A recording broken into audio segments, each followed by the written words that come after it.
All right, so if you take a look at the calendar, let's see. Holy cow, we got three straight weeks of 5-day weeks. So we're right here. Parent-teacher conferences today. In case you're wondering, Shane has yet to schedule his parent-teacher conferences. So he's going to be in big trouble. Whose class are you in? She's going to kill you. You're dead. Those are today? Those start today. Okay? Yep. I haven't done mine. Okay, so if you haven't registered for those, you better make sure you get them registered. We're going to cover 5.3 today. It's not going to take long. It's a fairly easy section. The first part will be a lot of review, and then we'll deal with the stuff that pertains to Chapter 5 in this book. Tomorrow is going to be office hours. What I'd like to do there is, first of all, 5.2 is due tomorrow. We actually started covering that last Wednesday. Plenty of time to get that figured out. Plenty of time to get that done, including we had that day off last Thursday with the bowling, and then you had the whole weekend, and then you've also got today. 5.3 is going to be pretty easy, so please get on that. I'd really like it if you walked into class tomorrow, had 5.3 almost done, have 5.2 completely done, because we're going to have a quiz on 5.2 tomorrow. Okay, it'll be just a couple problems. If you can do the stuff from 5.2, if you know the rational zeros theorem, if you know how to do synthetic division to find whether or not that is a zero, if you know how to use the depressed polynomial to find the rest of the zeros and all that sort of stuff and factor it, then you're in great shape. So if you know the stuff from 5.2, that quiz is going to be pretty easy. We're going to take a couple days to cover 5.4. It's not very difficult. It's basically one or two more skills built on top of the stuff that we found in 5.2. We'll have review on Friday, and then the exam is 1 week from today. That is the last test that will show up on this quarter's grade. Okay, so it's your last and best chance to improve your grade. We will have corrections, but those corrections go down as a 10-point assignment. They're not extra credit. They don't get added to your grade anymore. Okay, so as we kind of go through this class, by the time we're done with this course, you're going to be basically doing 1050 stuff at a 1050 level. We'll cover it to that depth. We'll have tests like that and that sort of thing, so that'll give you a really good idea what you're in for. Remember, the quarter ends on the 16th of March, so we've got 3 more full weeks, and then the quarter's done for. Your grade is finished at that point. When you walk out of here on Friday the 16th, and you have that entire next week off that you can enjoy, you better get everything done because you're not changing your grade after that. Okay, and that goes for any high school class, so please be aware of that. Okay, college classes, those are semester grades. You've still got some time, but now would be a really good time to improve your grades. Okay, any general questions? Raise your hand if you're done with 5.2 right now. That's like 6 people. Okay? If you're not done, you should be well more than half done, and you better have it done when you walk in tomorrow. Otherwise, you're going to get a poor grade on that, and you are not going to do well on the quiz because the quiz is designed to prepare you for the test. Okay? Any questions? Good. Who are we missing back there? Oh, that's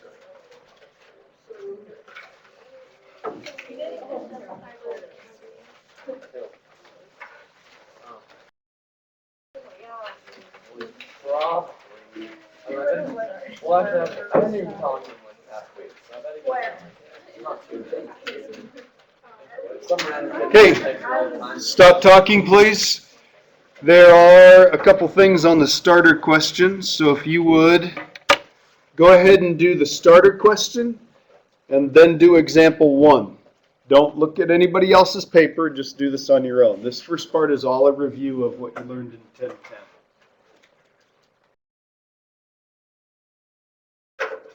And no singing.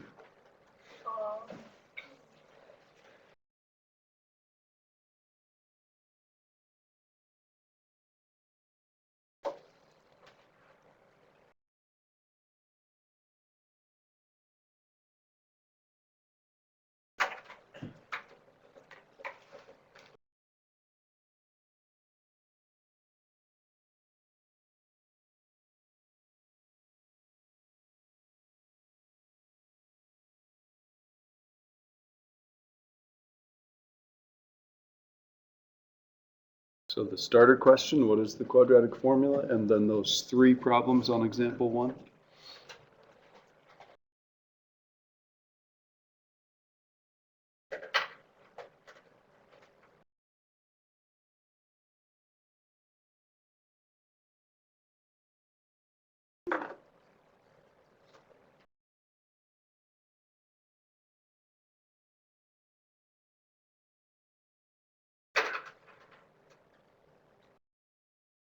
Okay, Kristen's going to sing this for us, right? Sure. Okay, I'm not gonna sing it all for you. All right. Negative b plus or minus the square root of square minus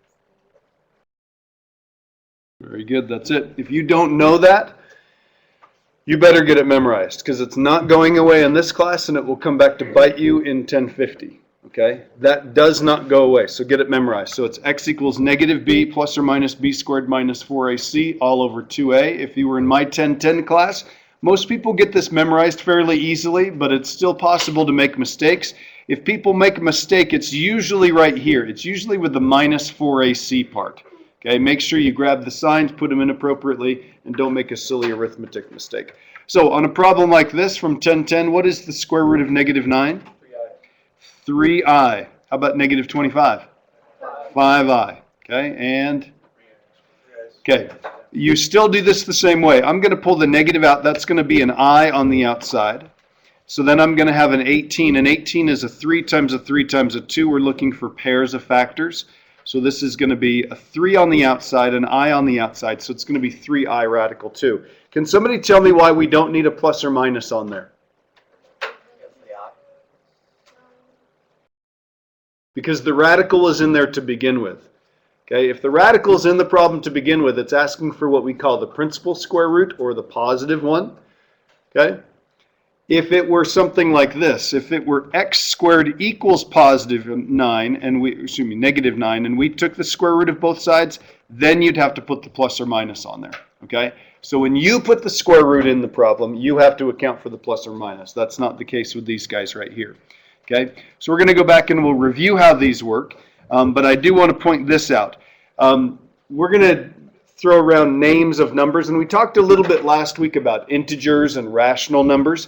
Remember, rational numbers are pretty nice numbers.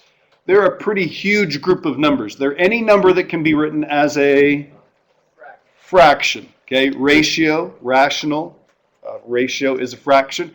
So if you've got an integer on the top and an integer on the bottom, you have a rational number. For the most part, they're pretty nice numbers, but they're all not the only type of numbers that we deal with.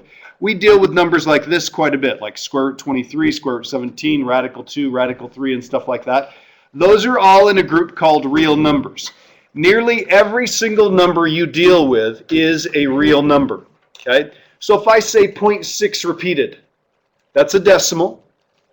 0.6 repeated can be changed into a fraction, so it happens to be a rational number. Okay, but that is a real number. If I say the number negative 17.1, that's a decimal. We could change that into a rational number. Okay, but it's a real number. Okay, happens to be negative. Okay, most of the numbers you can think of fit in this group right here. Now, if they have an I on them, if it's a plain old number with an I, so something like this, 9i, negative 4i, even something like I radical 7, those are all called imaginary numbers, or sometimes we call them pure imaginary numbers. Okay, these two groups are completely separate. That's why they're in different boxes. Okay, and when we put those together, we get something called a complex number. So 2 plus 2i is a complex number. 5 minus 4i is a complex number. Is 72 a complex number? No. Yes, it is. Why? Because you can write it like this. Now, does it fit in this box over here? Yes. Does it fit in this big box of complex numbers? Yes. Does it fit over here? No. Okay. All right. So, complex numbers are any number that you can think of. You worked with complex numbers in 1010. We're going to review that today. So we've got real numbers, no i's. Pure imaginary numbers, they have i's, and if you put the two of those together, we call this standard form of a complex number. It's a plus bi. A plus bi. Okay? Got to have an I to be in this box right here. Can't have an I to be in this box right here. And if they're a mix of those two, they go in this box right here. So any of these numbers right here are complex numbers. Any of these numbers right here are complex numbers, and any of the mixes of the two, if we combine the two or subtract the two, we end up with what we call a complex number. So A complex number, in short, is any number you can think of. I don't care who you are. I have 2 degrees in math. I can't think of a number that doesn't fit in that box. That's not a complex number. There might be some, I don't know, but I can't think of one that doesn't fit in that box. Okay? So what we're going to be doing today is just reviewing complex numbers, reviewing how to work with imaginary numbers, and then tomorrow we're going to be finding zeros of polynomials, or I guess it's Wednesday, zeros of polynomials, and we're going to find all of them. So if it's a degree 6 polynomial, how many zeros are we going to be looking for?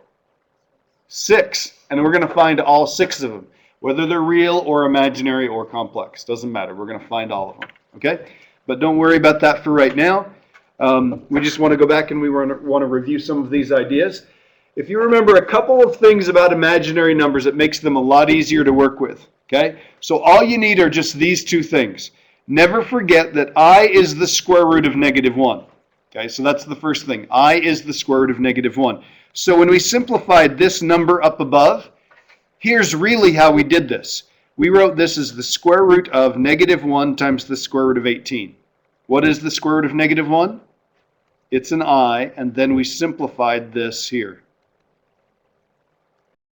So that's how we ended up with 3i radical 2. Okay? So I is the square root of -1.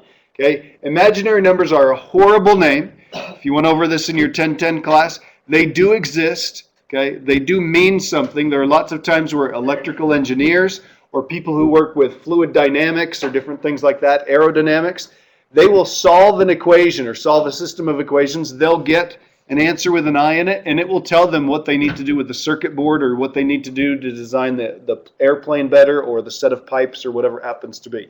Okay? So imaginary is a horrible name. That's just what they came up with. Okay?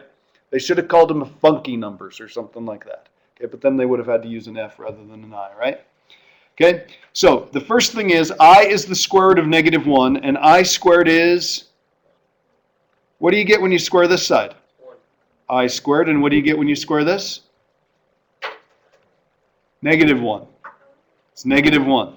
Okay, because if I just square both sides, square this, I get I squared here. What's the square of a square root? What do those 2 things do to each other? Better word for it rather than cancel is they undo each other. So whatever this one did, that one's going to undo. We get -1 there. So those 2 things, please don't forget these. Write these over and over if you have to. I is the square root of -1. I squared is -1. Okay? All right, so let's go through and let's do a couple of simplification problems. We're going to do the square root of -100. Technically, this is how you'd think of it.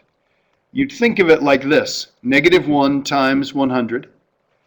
You'd use that property of radicals that allows us to find the square root of this first factor and then the square root of the second factor.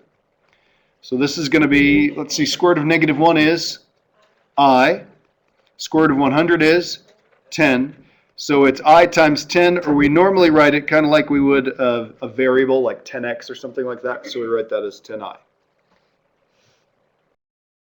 You know, what do people normally do? What they normally do is they normally take the I out, or excuse me, the negative out, make it an I. So they think of it this way. This would be I radical 100. Square root of 100 is 10, so they just write 10I. That's a lot shorter. That's typically how we do it in practice. Any questions? Can we do anything with this? Okay, take out the negative. Okay, technically do it like this.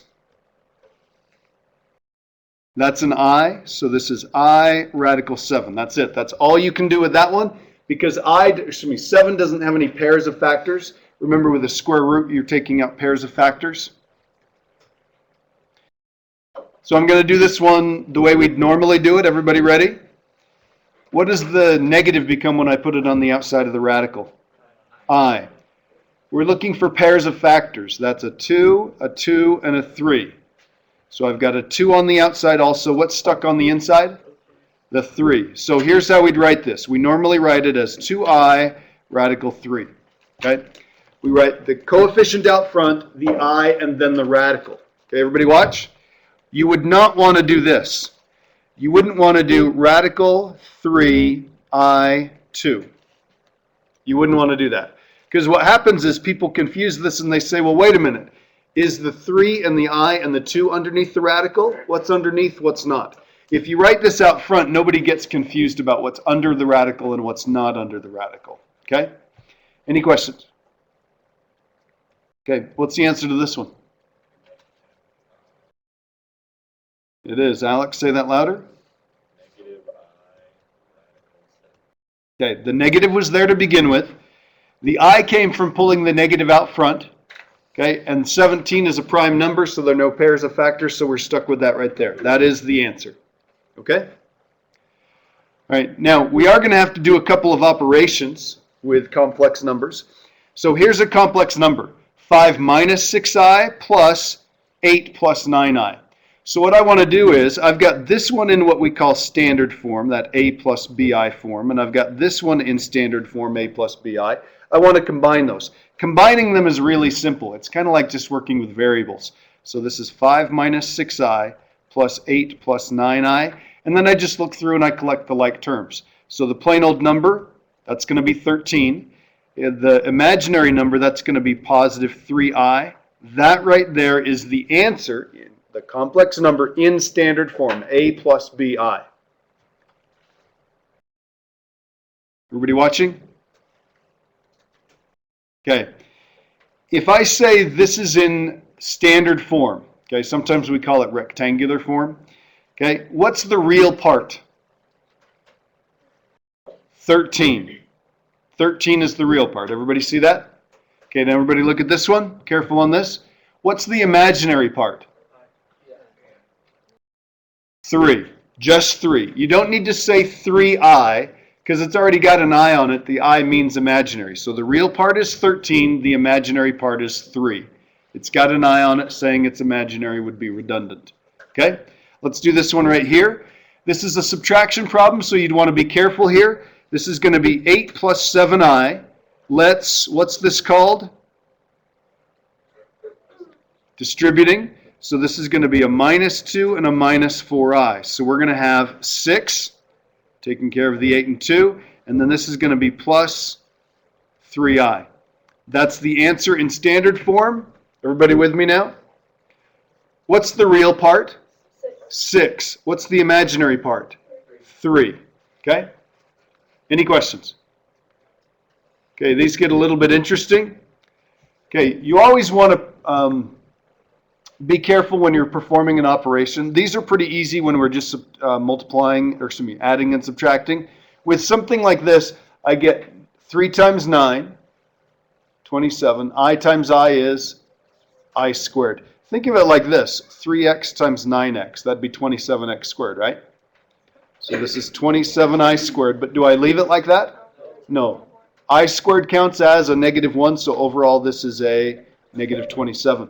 So the cool part about this is we started off with i's, and our answer doesn't have any i's in it. It's just a plain old real number. Okay, any questions there? Okay, let's take a look at the next one. Okay, when you're doing problems like this is really important, okay? It's best to simplify the radical, then perform the operation. Because when you simplify the radical, it acknowledges the fact that there was a negative underneath the radical. So here is the correct way to do this problem right here. Let's take this piece, square root of negative 49, 7i. Square root of negative 16, that's going to be 4i. If I multiply the two of those together, I get 28i squared. What does that count as? Counts as a negative 28. Okay, so there's my answer right there. Okay, the answer to this problem is negative 28. Everybody watching? Okay, do not do it this way. This is wrong. People think, oh, well, let's do this. Let's multiply these together. So that's going to be a negative 49 times a negative 16.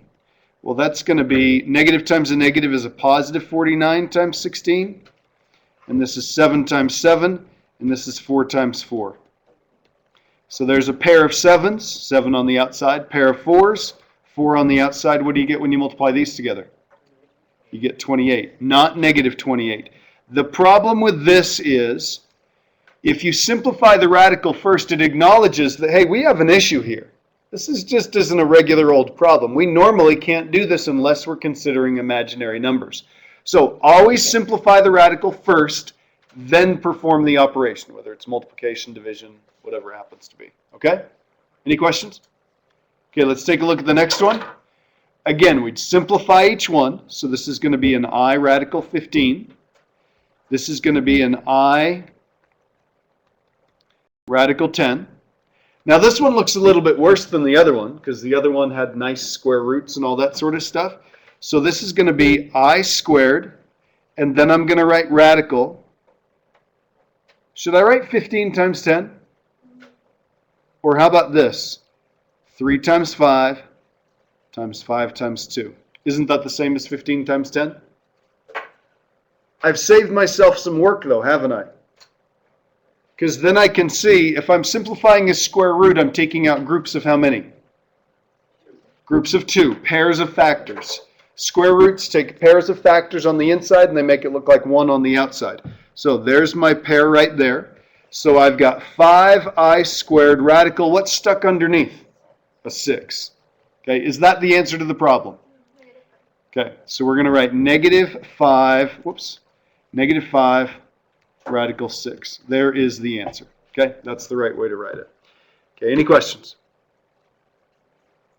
Sure? Okay, let's go down and do a few more of these. Some of these should look familiar. If we're going to multiply these together, I'm going to distribute, okay, or if you want to call it FOIL, you're welcome to. You treat them just like you would variables. So this one's going to be 10. This one's going to be plus 25i. This is going to be minus 12i. And this is going to be minus 30i squared. Any questions to there? Okay, the first thing I notice, and please do it this way, this is a negative 30i squared. What does negative 30i squared count as? Positive 30, right? So I'm going to cross that out and I'm going to write positive 30. So then I'm going to combine the real numbers together. That's going to be 40. I'm going to combine the imaginary numbers together. That's going to give me 13i. And this right here is the answer to the problem. Okay, are there any questions? Is this pretty easy? Good review? Okay, what's the real part? 40. What's the imaginary part? 13. So the A would be 40, the B would be 13. Everybody good there? Okay, let's take a quick look at this. Does anybody recognize these?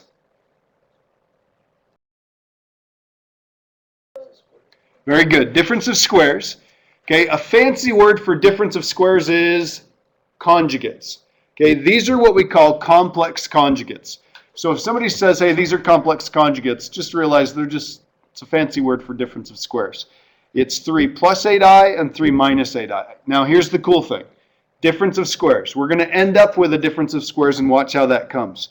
When I multiply here and here, then here and here. So this is going to be 9 minus 24i plus 24i and then minus 8i squared. Or sorry, 64i squared, right? Is that correct? Here's why they call it a difference of squares. Look at those middle terms. What happens to them? They cancel each other out. And we end up with 9 minus 64i squared. Now, we're not done with the problem. I'm just kind of illustrating here. That is a difference. Perfect square of 3, perfect square of 8i.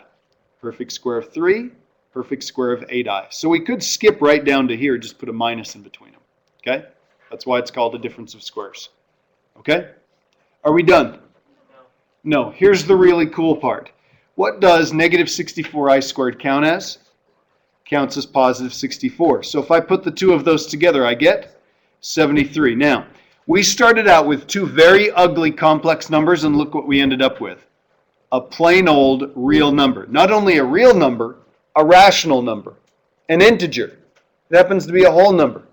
Okay, 73 is not my favorite, but it's a heck of a lot better than working with radical negative 72.9 or something like that. Yeah, that'd be a mess. That's a pretty nice number. So by multiplying by conjugates, we can turn an ugly expression with i's and radicals and stuff in it into a nice expression like 73, like a real number. Okay? So on this problem right here, this is what we're going to do. We're going to rationalize the denominator. We're going to make the denominator a nice number. We're not really thrilled about there being an I down there. So we're going to multiply by 2 plus 3i. What's the fancy name for that again? It's called a conjugate. So we're going to multiply by the complex conjugate. So 2 plus 3i on the top and bottom. And here's what we end up with. On the top, this is easy. This is an 8. And this is a plus 12i. And on the bottom, please watch. Take a good look. On the bottom, we end up with a perfect square of 2. That's a 4. Minus a perfect square of 3i. That's going to be a 9i squared. Good? What does the 9i squared count as? Positive 9. So this is going to be 8 plus 12i over 9. Okay, any questions there? What about the Oh, 13. Does that sound better? Thank you. It's Monday. Good there? Okay. Is this in rectangular form? Is this in standard form A plus BI? It's close, not quite. Here's what we need to do. There are 2 terms on the top and 1 term on the bottom. So I'm going to write this as 8/13 plus 12/13 I. Okay? That's how we'd write it in standard form. Now again, the question, what's the real part? 8/13. What's the imaginary part? 12/13. Is everybody good there? Okay. Now here's the interesting one. Take a look at this. We want to rationalize the denominator. We don't want the denominator to be a 3i. We want it to be a plain old number. Even if it's negative 76, that would be better than dealing with an I in the denominator. Okay? So the question here is, how could I get rid of the I in the denominator? We could multiply by 3i. Don't write anything down.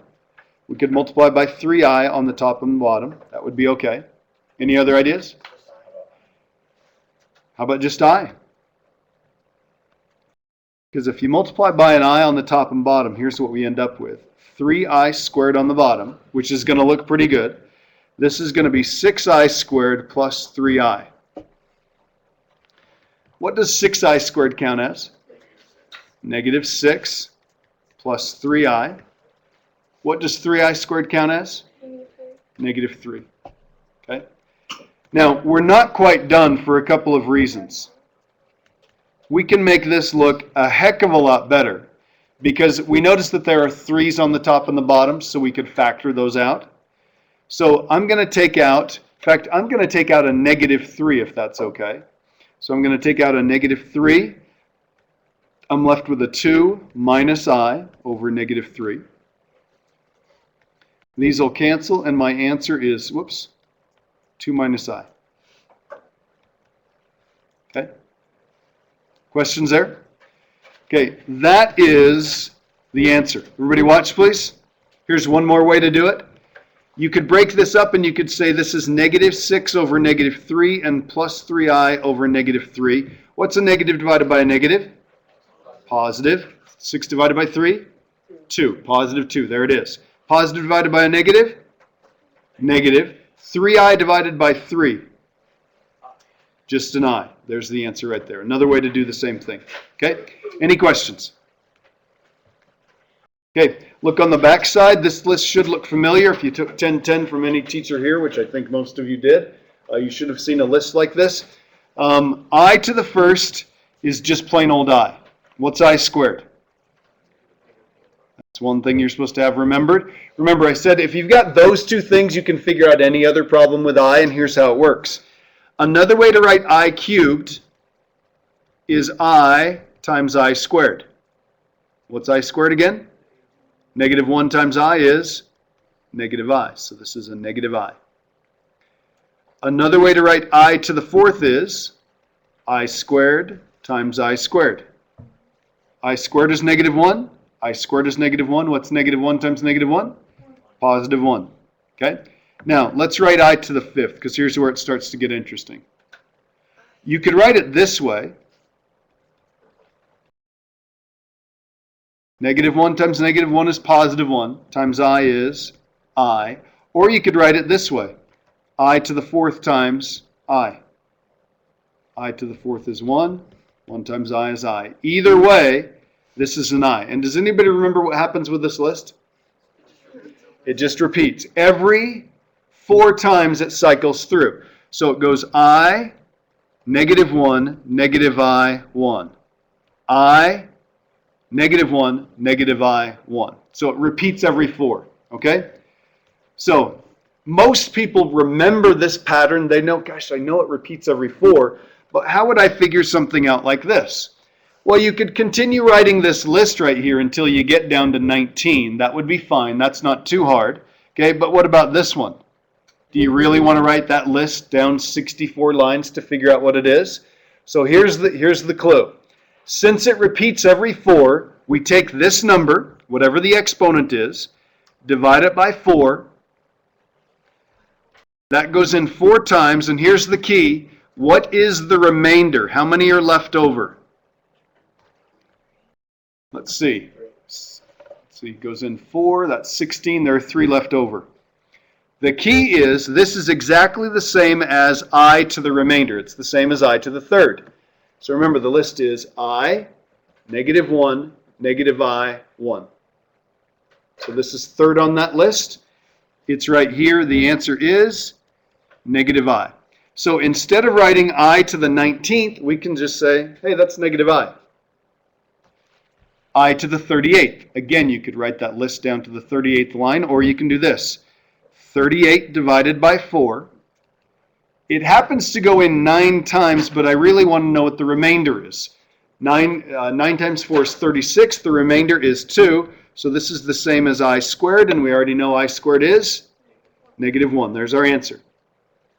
Okay, now listen carefully, please, because this one, although I think this is the easiest, it can be a little tricky. 64 divided by 4. 16 with, what's the remainder? 0. What is any number to the 0 power? 1. Okay, watch. One more thing that might be a little bit convincing. Since this is a power of 4, it's in the 4th place on the list. So anything 4, 8, 12, 16, 20, 24, any multiple of 4 is always going to be a 1 because it's in the 4th place on the list. Is that okay? Okay. This one's a little bit tricky. Go ahead and try that one.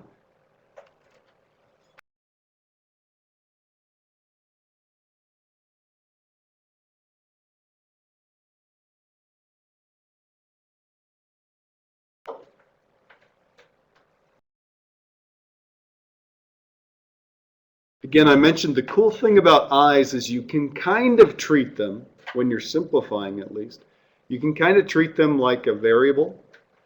So what if this had been -x to the 6th?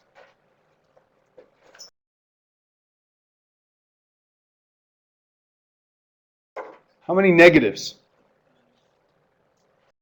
6. -x times -x, 6 times, right? So there are 6 negatives. If you have an even number of negative, what's the sign of your answer? Hello, even? Positive. So this is going to be positive x to the 6th. So this is the same as I to the 6th. 4 goes in there once with a remainder of 2. So this is the same as I squared. So the answer is -1. That make sense? If it doesn't, write it out. -I times -I times -I.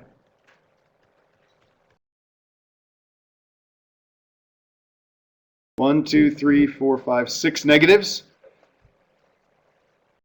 These two make a -1. These two make a -1. These two make a -1.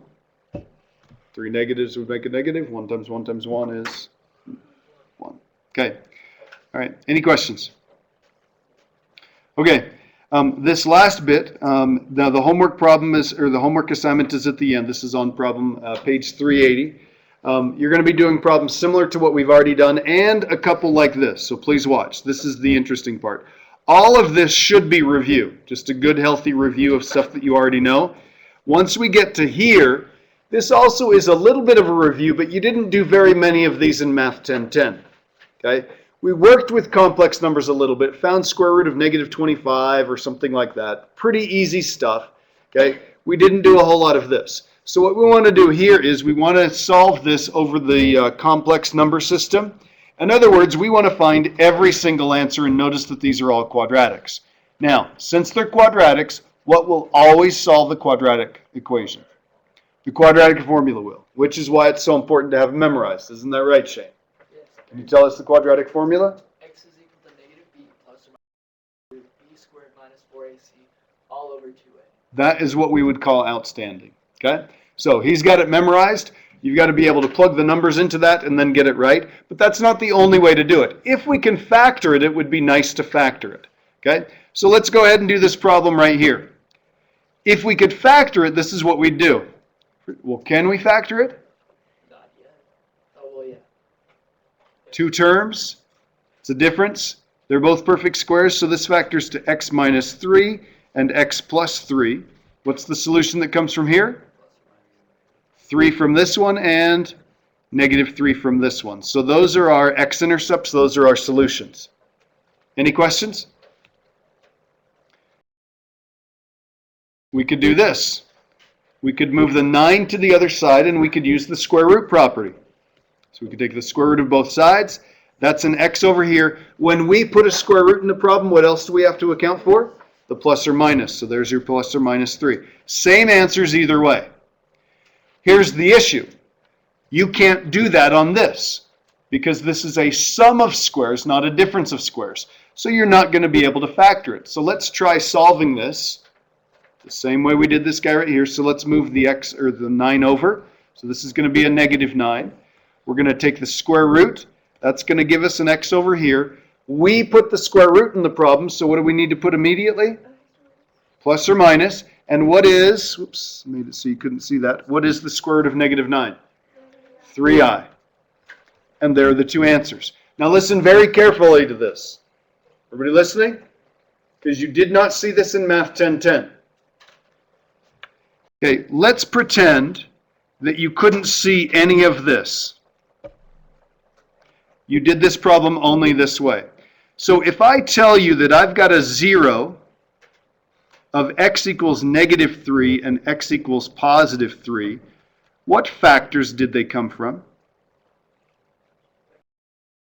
X plus 3 and x minus 3. That's where they came from, right? If I tell you I have a 0 of x equals 3i and x equals minus 3i, what factor would those correspond to? X minus 3i and x plus 3i. Guess what happens if you take the two of these and multiply them together? You get that polynomial right there. You want to double check? Watch what happens. This would be an x squared. This would be a plus 3xi. This would be a minus 3xi. And this would be a minus 9i squared. What happens to the middle terms? Plus 3xi, minus 3xi, they go away. So I have an x squared, and what's this? Plus 9. Got the same polynomial there. Okay? So those rules that we learned before works the same here. Okay, any questions? Okay, let's solve this one. If you've got a quadratic, what's our favorite, fastest technique for solving a quadratic? Factoring is usually the easiest. If factoring doesn't work, what do we go to next? Usually we go to the quadratic formula. So let's take a look at this. Can you find two numbers that multiply to be positive 5 that combine to be negative 1? Multiply to be positive 5. The only way to do that is a positive 5 and a positive 1, or negative 5 and a negative 1. And that doesn't work. So what are we stuck with? Quadratic formula. So the A is a 1. Let me change colors here. The A is a 1, the B is a negative 1, and the C is a 5. So here's our A, here's our B, and here's our C. So this is going to be negative B, so that's going to be 1, plus or minus B squared, so that's going to be 1, minus 4 times A times C. Now remember, I advise people not to skip this part. That's a 1, and that's a 5. all over 2a, so that's all over 2. Okay, so am I going to be taking 1, and am I going to be adding something, or am I going to be subtracting? I'm going to be subtracting. How much? 20. What's underneath the radical? Negative 19. Negative 19. Now, does anybody remember what we call the number underneath the radical?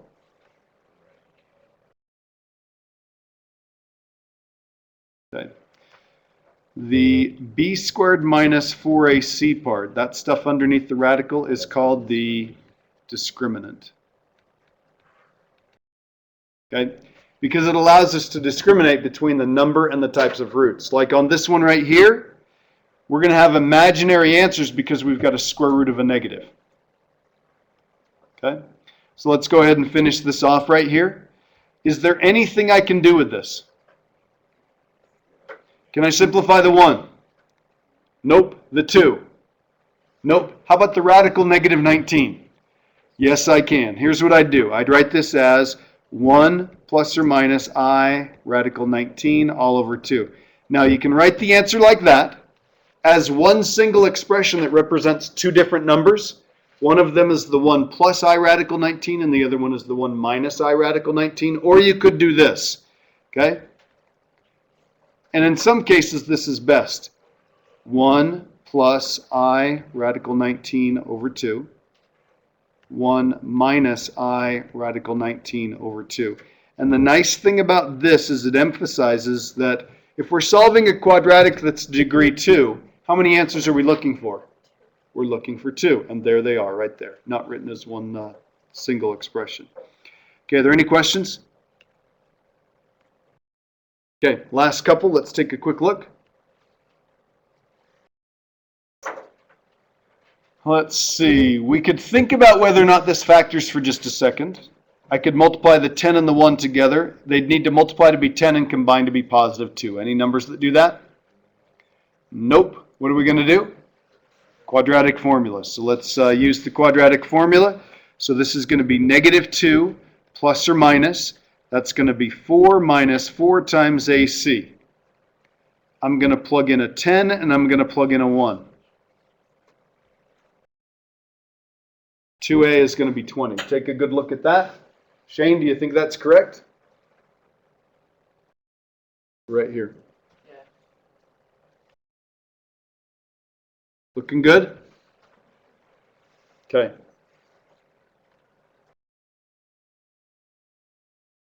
What part of this do you have to be most careful with? The stuff underneath here, the discriminant, the minus 4ac part especially. Remember, this is called the discriminant. So this is going to be 4. Are we going to be adding or subtracting? We're going to be subtracting. How much? 40. So that gives me negative 36. So here's what I've got. Negative 2 plus or minus radical negative 36 all over 20. Now, that makes us feel a little bit better because I can simplify that. I can take the negative out. That becomes an I. What about the square root of 36? That's going to be 6. So this is going to be negative 2 plus or minus, 6i all over 20. Okay, everybody watch please. I'm going to write this a little bit differently. You can leave the answer like that if you want. If you look in the back of the book, many times they'll have it as two separate pieces. So we'll write it as negative 2 over 20 plus or minus. Well, wait just a minute. Everybody watching? This is going to be a little bit silly because I'm going to end up reducing each one of them. So let's do this. Okay, let's write this as negative 2 over 20 plus or minus 6i over 20. So this becomes negative 1/10 plus or minus 3i over 10. Now, there's nothing wrong with that either. In fact, that's a little bit better because it's reduced. That looks good. And then what we'd want to do is be aware, I could write that as negative 1/10 plus 3i over 10. That's one answer. And then the other one would be negative 1/10 minus 3i over 10. Okay. Okay, take a good look at that, please. What's the real part? Negative 1/10. What's the imaginary part? 3/10. 3/10. Don't need the I on there. It'll either be plus or minus 3/10 depending on which one I'm pointing at. Okay, are there any questions? Okay, let's take a look at this problem right here. What's wrong with it? Not set equal to 0. So the first thing we're going to do is we're going to move this over. Whoops.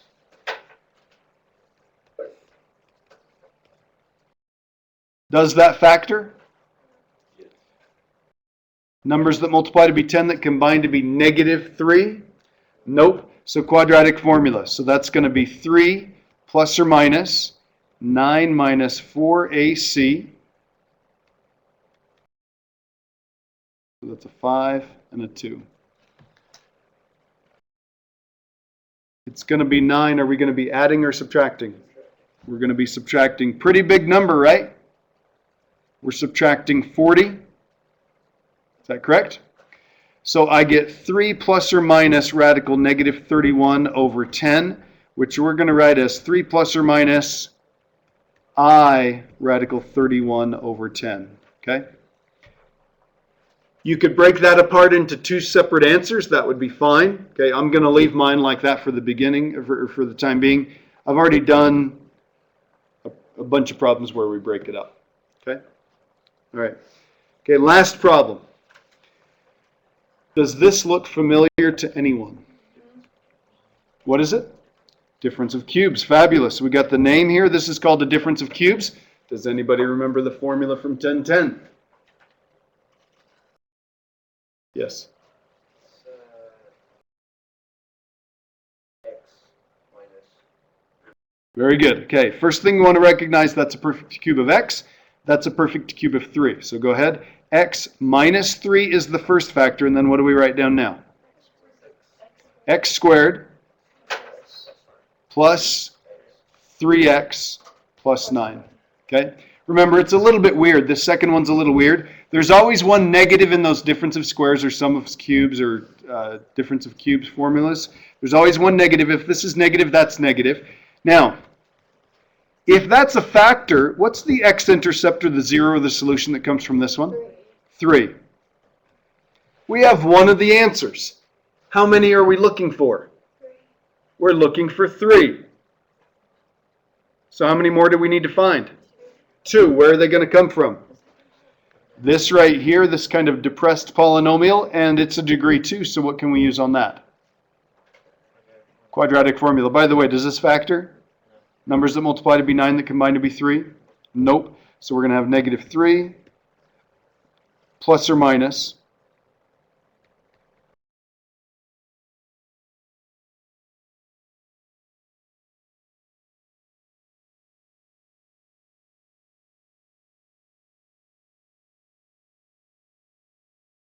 9 minus 36. Negative 3 plus or minus, that's going to be radical negative 27 over 2, which is going to be negative 3 plus or minus, let's see, radical 27. It's going to have an I in it. 27 is 3 times 3 times 3. So what can come out? Okay, so we're going to have a 3i on the outside. Anything stuck underneath? There's still a 3 stuck under there, and then there's a 2. Okay, everybody watch. This is the last thing I'll do. The answers are negative 3 plus 3i radical 3 over 2, and negative 3 minus 3i radical 3 over 2. Put a circle around each one of those. How many solutions does this polynomial have? 3. One real one, 2 imaginary ones. Take a look at those imaginary ones. Do you notice anything about them? Negative 3 plus 3i radical 3 and negative 3 minus 3i radical 3. Those have a name. We'll deal with that next time. Have a great day.